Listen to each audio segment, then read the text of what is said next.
Diplomacy की जीत है जी, बहुत बड़ा स्टेप है। बिकॉज सज़ा माफ़ करवाना फिर देश में वापस लेकर आना, ये बहुत बड़ा स्टेप है। मैं ये बोलूँगा कि ये फॉरेन पॉलिसी की जीत है। इसी से तो पता लगता है मोदी है तो सब कुछ मुमकिन है।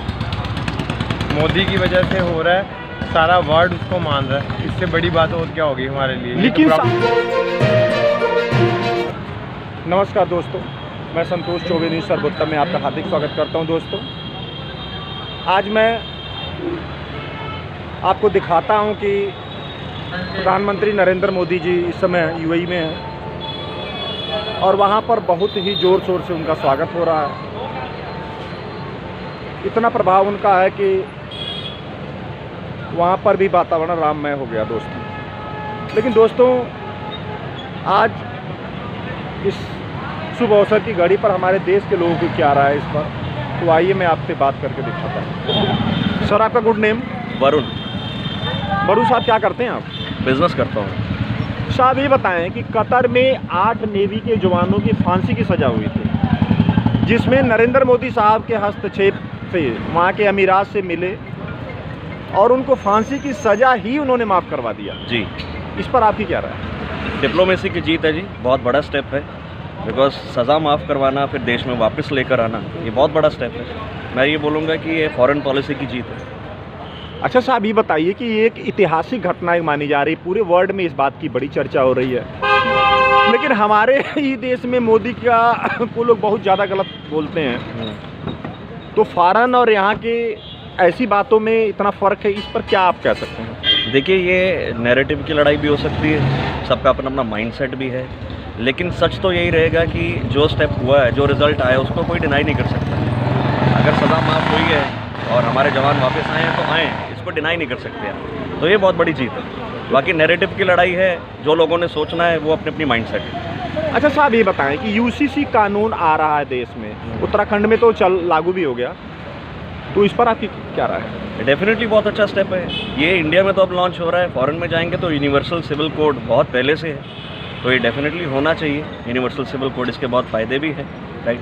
आपके पास एक कॉमन कार्ड होगा, आपकी सारी इन्फॉर्मेशन गवर्नमेंट के पास होगी, तो सब चीज़ें नॉर्मल चलेंगी फिर। और विदेशों में तो पहले से है ही। अच्छा साहब, ये बताएं कि एक कौम जो है वो कह रही है कि नहीं जी, हम तो इस बात को नहीं मानेंगे, गलत है, इस पर आपकी क्या राय है? फिर वही बात है, माइंडसेट की बात है, राइट। अगर आप किसी बात को एजेंडा बनाना चाहते हैं तो एजेंडा बना लीजिए, बट जो पॉलिसी सही है वो सही है, जो गलत है वो गलत। अच्छा साहब, ये बताएं कि बीजेपी कह रही है कि मैं 375 सीट से ज़्यादा आपकी इलेक्शन में 2024 में ला रहा हूँ। कांग्रेस कह रही है कि उनकी जो सारे मिल के पार्टियों का जो बना है इंडिया, वो कह रहे हैं कि हम 400 से ऊपर जाएंगे। आपको क्या लग रहा है कि ये बात में कुछ सच्चाई है दोनों लोगों की? देखिए, एग्जिट पोल्स भी आते हैं इलेक्शन से पहले, राइट, और हर लोग अनुमान लगाते हैं, तो एक्चुअल रिजल्ट तो कोई प्रेडिक्ट नहीं कर सकता। बट हाँ, ये बात ज़रूर है कि रिलीजियस मैटर पे देखें तो राम मंदिर बनने के बाद, राइट, वोट बीजेपी को ज़्यादा मिलेगा, बट एंड पॉइंट पे कुछ भी हो सकता है। अगर लोगों ने ग्रोथ को वोट डाला, रिलीजन को वोट नहीं डाला, तो सिचुएशन पलट भी सकता है जी।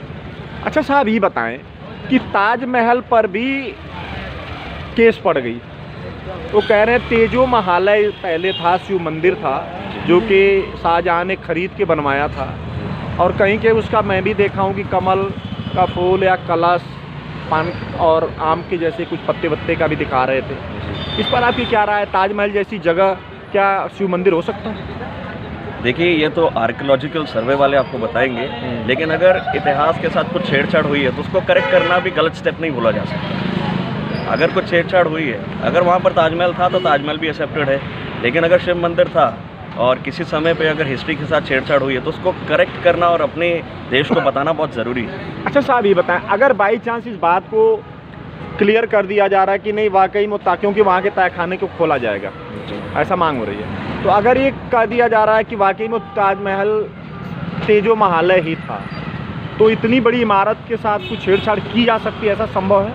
नहीं, आई डोंट थिंक सो कि इमारत के साथ छेड़छाड़ होगी। बस हाँ, नाम ज़रूर बदला जाएगा, जैसे ट्रेंड चल रहा है, नाम ज़रूर बदला जाएगा। तो आपको लग रहा है कि वाकई में वो तेजो महालय है या कि शाहजहाँ ने बनवाया था उसको? देखिए, उस समय पे तो हम कोई भी नहीं थे, ना आप थे ना मैं थे, तो ये आर्कियोलॉजिकल सर्वे करके बताया जाएगा। जैसे राम मंदिर में हुआ तो कुछ प्रूफ्स मिले तो सारी चीज़ें सॉर्ट आउट होगी, वैसे ही ताजमहल भी सॉर्ट आउट हो सकता है। अच्छा साहब, ये बताएं कि क्या आपको लग रहा है कि वाकई में मोदी के आने से देश में महंगाई बेरोजगारी बढ़ी? डेफिनेटली कह सकते हैं। देखिए बहुत सारे फैक्टर्स हैं, लॉकडाउन भी था राइट, और ग्लोबल इकोनॉमिक भी था राइट। तो कुछ पॉलिसीज़ हो सकती हैं जो गलत भी हों राइट, तो उसकी वजह से भी हो सकता है। बट लोगों का लाइफस्टाइल भी बढ़ा, ये भी एक बात है। पहले लोग नेसेसिटी में थे, अब लोग लग्जरी अटेन करते हैं, तो मिक्स सा है इसमें। मतलब ऐसा नहीं कह सकते सिर्फ महंगाई बढ़ी, लोगों का लाइफस्टाइल भी बढ़ा, लोगों का इनकम भी बढ़ा। अच्छा साहब ये बताएं कि आज से किसान फिर अपना स्ट्राइक चालू कर दिए, दिल्ली में पहुंच रहे हैं, रास्ते जाम है, फिर भी कहीं न कहीं से पैदल ही पहुंच जा रहे हैं, साइकिल से पहुंच रहे हैं, एक एक करके जा रहे हैं। इस पर आपकी क्या राय? क्या ऐसा उचित है या ये जो चल रहा है सिर्फ चुनाव नज़दीक आ रहा है, विपक्षी लोग बदनाम करने की साजिश हो सकती है, या इस पर क्या हो सकता है? इस पर क्यों ऐसा किया जा रहा है कि चुनाव नज़दीक है और देश में माहौल ख़राब किया जा रहा है? देखिए हम लोग एक डेमोक्रेसी में रहते हैं, तो हर आदमी को अपनी बात रखने का पूरा हक है। तो अगर प्रोटेस्ट कर रहे हैं और वो पीसफुल है तो उसमें कोई दिक्कत वाली बात नहीं है। बट हाँ, इसकी टाइमिंग जो है बड़ी डाउटफुल है, बिकॉज इलेक्शंस आने वाले हैं और एकदम से उससे पहले ये सब राइज हो गया है। तो वो एक डाउट ज़रूर क्रिएट करता है कि टाइमिंग जो है शायद एक पॉलिटिकल स्टेप भी हो सकता है। सर आपका गुड नेम? सागर। सागर साहब क्या करते हैं आप? जॉब करते हैं। अच्छा साहब ये बताएं कि कतर से 8 नेवी के जवान आए हैं भारत में, जिनकी फांसी की सज़ा वहाँ हो चुकी थी, और वहाँ के अमीरात से मिलके भारतीय दूतावास ने बात किया और उन लोगों को मौत के मुंह से निकाल लिया गया। इस पर आपकी क्या राय है? बहुत अच्छी बात है। ये फॉरेन पॉलिसी बहुत अच्छी है हमारी भारत सरकार की। ख़ास करके मैं डॉक्टर जयशंकर का बहुत बड़ा फ़ैन हूँ उनकी वजह से। और लास्ट मुझे पता चला है कि नरेंद्र मोदी जब पीछे गए थे दुबई में, जो उनकी मीटिंग हुई थी, तो स्पेशल मुझे पता चला कि उन्होंने इस चीज़ के बारे में बोला भी था। तो मेरे ख्याल में शायद उसी की वजह से शायद हुआ। मुझे खास करके नरेंद्र मोदी जी का मुझे लगता है इसका काफ़ी बड़ा हाथ है। अच्छा साहब ये बताएं कि हमारे देश में तो नरेंद्र मोदी जी को बहुत बुरा भला कहते हैं, लेकिन क्या आपको लग रहा है कि विदेशों में इतना इनका प्रभाव है कि फांसी की सज़ा भी टलवा सकते हैं? ये तो बहुत बड़ी बात हो गई ना, पूरे वर्ल्ड में इसकी चर्चा हो रही है। तो सभी बंदे की अपनी अपनी सोच है, पर ये है नरेंद्र मोदी की वजह से मुझे इतना मालूम है कि फ़ॉरेन में बहुत ज़्यादा हुआ है। भारत का नाम फ़ॉरेन में काफ़ी अच्छा हुआ है। अच्छा कई लोग ये कहते हैं कि नरेंद्र मोदी जी परमात्मा के अवतार हैं, तो इस पर आपकी क्या राय है? नहीं, परमात्मा के अवतार तो नहीं है, बस ये है उनका ये है काम करने का तरीका अच्छा है, कुछ कह सकता हूँ। तो क्या आपको लग रहा है कि कहा जा रहा है कि नरेंद्र मोदी जी कह रहे हैं कि अब की इलेक्शन में 375 सीट से पार में जाऊंगा? क्या आपको लग रहा है? राहुल गांधी जी कह रहे हैं हम 400 से ऊपर जाएंगे। तो क्या आपको लग रहा है कि दोनों लोगों की बात में कुछ सच्चाई है कि सिर्फ वैसी फेक हवाई बात है? ये तो इलेक्शन के टाइम पे पता चलेगा। बाकी मुझे जो लग रहा है वो बीजेपी की चांस ज़्यादा लग रहे हैं जीतने के। क्यों? राहुल गांधी से, केजरीवाल और ममता बनर्जी से क्या दिक्कत आ रही है आपको? हाँ, ये गठबंधन करेंगे तो कुछ कह नहीं सकते। अगर अकेले लड़ेंगे तो फिर बीजेपी की चांस ज़्यादा है। Good name? विनोद कुमार।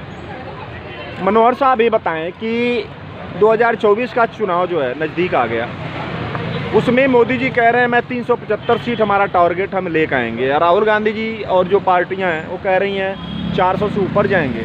दोनों की में क्या सच्चाई है? आप पब्लिक है, थोड़ा बताएं तो। अभी तो मोदी की लहर चल रही है वैसे तो आजकल, अब तो उनकी लहर चल रही है, वो उनकी ले जा सकते हैं। तो क्या आपको लग रहा है कि क्या 375 सीट वो पा जाएंगे? कह नहीं सकते, पा भी सकते हैं, ऐसी बात नहीं है, पा भी सकते हैं वो। नहीं ये बताइए क्या इसका वजह जो राम मंदिर बना है? राम मंदिर बनाने के बाद लोगों का तनाव उनकी तरफ ज़्यादा है। अच्छा, लोगों का तनाव उनकी तरफ ज़्यादा है। नहीं आपको लग रहा है कि राम मंदिर की वजह से उनका इतना इफेक्ट पड़ा है? नहीं चल रहा है, राम मंदिर के कारण लोग उनकी तरफ हो रहे हैं। सर आपका नाम? मेरा नाम मोहित। मोहित साहब ये बताएं कि कतर में 8 नेवी के जवानों का फांसी की सज़ा हुई थी जासूसी के आरोप में, लेकिन नरेंद्र मोदी जी की पॉलिसी या उनकी ऐसी जो नीतियों की वजह से उनके फांसी की सज़ा मौत के मुंह से बाहर आ गई, वो भी कतर जैसे देश में जो कट्टर इस्लामिक देश है। इस पर आपकी क्या राय है? इसी से तो पता लगता है मोदी है तो सब कुछ मुमकिन है। मोदी की वजह से हो रहा है, सारा वर्ल्ड उसको मान रहा है। इससे बड़ी बात और क्या होगी हमारे लिए? लेकिन साहब देश के अंदर ही मैं देख रहा हूँ कि बहुत सारे लोग तो मोदी को गालियाँ देते कहते हो तो बंदा ही बड़ा ठीक नहीं है। मोदी जी कह रहे हैं कि वो तो अभी भी एक मिले थे व्यक्ति, वो कह रहे हैं कि नहीं वो तो ठीक आदमी नहीं है। सबको, हर आदमी की अपनी अपनी राय है। बट आप देखिए ना हमारा आज इंडिया कहाँ पे है। आज से पहले इंडिया की क्या सिचुएशन थी और आज क्या है बाहर के। जो लोग बाहर जाते हैं उनसे पूछ के देखिए ना व्हाट इज़ इंडिया। बट क्या सोचते हैं वो इंडिया के बारे में। अच्छा साहब ये बताएं कि नरेंद्र मोदी साहब कह रहे हैं कि हम 375 सीट अब की 2024 में लाएंगे, राहुल गांधी साहब कह रहे हैं 400 से ऊपर लाऊंगा। आपको क्या लग रहा है कि दोनों की बातों में कहाँ तक सच्चाई है?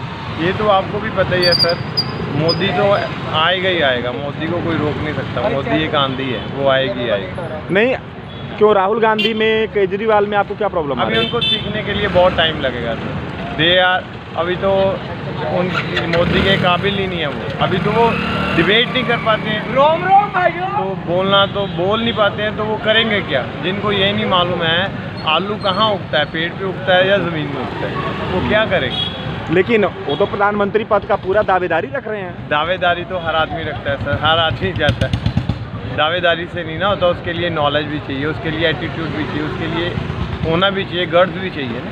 अच्छा साहब ये बताएं कि यूएई में जो मंदिर बना है, टेम्पल, बहुत बड़ा टेम्पल बना है, राम मंदिर के तर्ज पर बना है, अभी मोदी उसका मोदी जी गए हुए हैं इस समय, पता नहीं अभी जा चुके हैं कि नहीं, गए हुए हैं। वहाँ बड़ी चर्चा हो रही है, लेकिन हमारे देश में तो कुछ और ही बातें चल रही हैं। इस पर आपका क्या राय है? सर जब कोई आदमी अच्छा काम करता है ना, तो उसको रोकने के लिए काफ़ी आदमी आते हैं। क्योंकि आप देखिए ना, आज हमारी इकोनॉमी कहाँ पे चलेगी है, अभी हम 3 ट्रिलियन पे आ गए हैं। किस वजह से है? अगर देश में तरक्की हो रही है तो वो नज़र आ रहा है ना। अभी आप देखिए ना, आज हमारी आप इकोनॉमिक देख ही रहे हैं कहाँ पे है, हम कहाँ पे, अभी हम तीसरे नंबर पे आने की सोच रहे हैं। इससे पहले कौन सोच रहा था? आप देखिए आज हमारे पीयू स्टॉक वगैरह देखिए, आज उनकी क्या पोजीशन है। अच्छा साहब ये बताएं, लेकिन यहाँ पर तो लोग, राहुल गांधी जी, केजरीवाल साहब कहते हैं कि हमारे यहाँ तो भूखमरी फैल गई जब से मोदी जी आ गए। सर भूखमरी पहले कहाँ से, 75 सालों में नहीं इनसे ख़त्म हुई, तो ये चाहते हैं भी 15 साल में ख़त्म हो जाए। अच्छा, आप 75 साल में और 15 साल का कंपैरिजन कीजिए ना, रोड का कंपैरिजन कीजिए 75 साल में और आज 15 सालों का, खुद ही सबके सामने है, उसमें तो बोलने के लिए कुछ है ही नहीं। अच्छा साहब ये बताइए, किसानों ने फिर दोबारा हड़ताल स्ट्राइक चालू कर दिया, इस पर आपकी क्या राय है? इलेक्शन है सर, इलेक्शन में ये चलता ही रहेगा, जब तक इलेक्शन है ये अब होगा ही होगा। सर आपका गुड नेम? सुजल मल्होत्रा। मल्होत्रा साहब ये बताएं कि जो हमारे देश में शुरुआत हो रही है किसानों का हड़ताल स्ट्राइक, हाँ जी, जो कि पीछे हड़ताल हुआ था, हाँ जी, हाँ जी, तो नरेंद्र मोदी जी, प्रधानमंत्री जी, सारे उनके मांग भी मान लिए थे, हाँ जी, हाँ जी। लेकिन वो फिर दोबारा अब कह रहे हैं स्ट्राइक पर बैठ रहे हैं। तो आपकी क्या राय है कि उनको ऐसा करना चाहिए या सिर्फ चुनावी कोई रणनीति है कि जो चुनाव नज़दीक है, या उसके वजह से ऐसा कुछ किया जा रहा है देश में? हालात चुनावी खेल भी हो सकता है ये। देखो, इससे आम जनता को परेशानी होगी, दोबारा से जैसे दिक्कत हुई थी तब दोबारा से परेशानी होगी। लोगों को देखो चारों तरफ से बॉर्डर बंद करने के लिए कह रहे हैं, आम जनता को तो परेशानी का अनुभव होगा।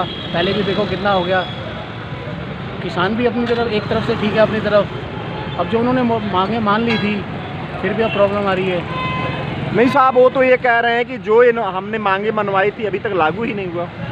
सर अब ये तो देखो, अब ये तो राजनीति वाली बात है। हम तो ये चाहते हैं कि दोनों पक्ष आपस में इनका सही संभव होना चाहिए, सही प्रयत्न करके आपसी जो भी सुझाव हो उनका सही ढंग से चलना चाहिए।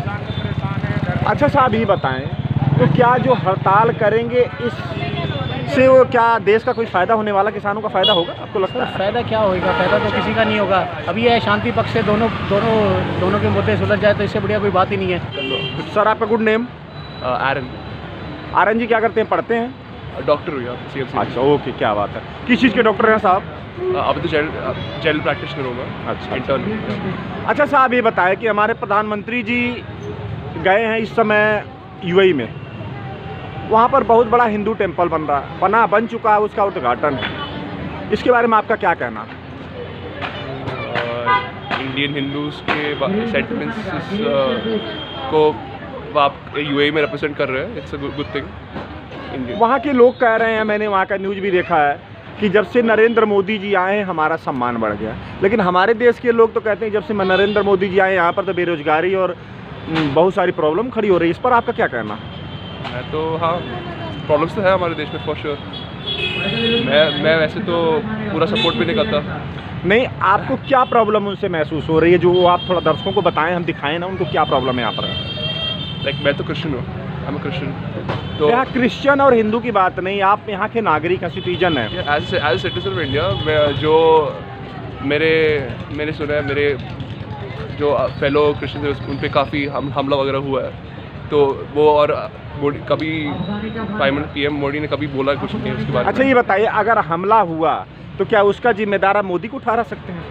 मोदी PM हमारे जो ऑनरेबल प्राइम मिनिस्टर है वो कुछ बोल तो सकते हैं उसके बारे में। अच्छा ये बताइए कि अभी यहाँ पर हल्द्वानी में घटना हुई है, उसमें 100 से ज़्यादा लोग घायल हो गए, 6 मर भी गए, उसमें ज़्यादातर हिंदू ही हैं, तो उसमें बताइए अब हिंदू तो नहीं उनको कुछ कह रहे हैं कि जी मोदी जी बोले नहीं, इस पर आपका क्या? PM को बोलना ही चाहिए इसके बारे में। नहीं, हिंदू हो, वहाँ क्रिश्चियन तो हो, ये चीफ मुस्लिम मिनिस्टर हो। का काम है ना। हाँ नहीं, बोलना ही चाहिए इसके बारे में, जो भी हो, जो भी मरा है।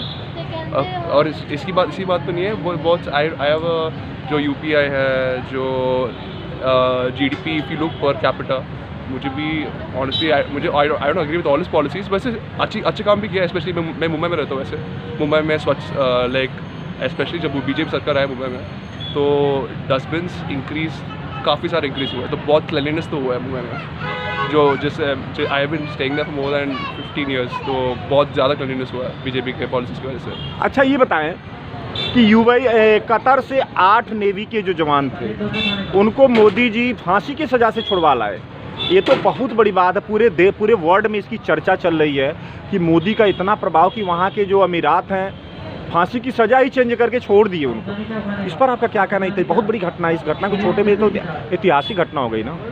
ज़रूर हमारे इंडिया का इतना स्टैंडिंग है वर्ल्ड स्टेज पे कि हमारे PM जो जवान को वापस लाए, जो इंडिया के लिए लड़े हैं, उनको वापस आए, वो बड़ी ऑफकोर्स बड़ी बात है कि हमारी रिस्पेक्ट है उस स्टेज पे कि गिवन दो फांसी की सज़ा दी थी PM उनको वापस ला पाए। ऑफकोर्स हमारे फॉरेन मिनिस्ट्री एंड PM की बहुत बड़ा हाथ है उसमें। अच्छा, आप एक तरफ कह रहे हैं कि मोदी जी को मैं पूरा सपोर्ट नहीं कर रहा हूँ, दूसरी तरफ आप कह रहे हैं कि भाई ये उनका बहुत बड़ा हाथ है। वहाँ के लोग कह रहे हैं, जो आए हैं कह रहे हैं मोदी जी का ही हाथ है जो हम वापस आज यहाँ पर खड़े हैं। इस दोनों बात में तो बहुत फ़र्क है ना, आप इसके बारे में थोड़ा स्पष्टीकरण दीजिए। जस्ट बिकॉज मैं एक चीज़ सपोर्ट करूँ डजंट मीन मैं सब चीज़ें सपोर्ट करूँगा ना। I have my differences with Modi, with हमारी जो PM है। मैं हर चीज़, मुझे थोड़ी चीज़ अच्छी लगती है, थोड़ी चीज़ बुरे भी लगते हैं। तो दोस्तों देखिए, मैंने दिखाया यहाँ पर काफ़ी लोगों से मैंने बात की है, तो सब लोगों ने अपनी अपनी राय दिया है कि नरेंद्र मोदी साहब जो 8 कतर में जवान नेवी के जवानों का जो फांसी की सज़ा हो गई थी उन्होंने छुड़ा के लाया। बहुत सारे मुद्दों पर मैंने बात किया, तो लोगों ने अपनी अपनी राय दिया। तो दोस्तों अब आज का न्यूज़ मैं यही ख़त्म कर रहा हूँ। अगर हमारा न्यूज़ पसंद आए तो हमारे न्यूज़ को लाइक करिए, चैनल को सब्सक्राइब करिए और अपनी राय कमेंट बॉक्स में ज़रूर लिखें। धन्यवाद।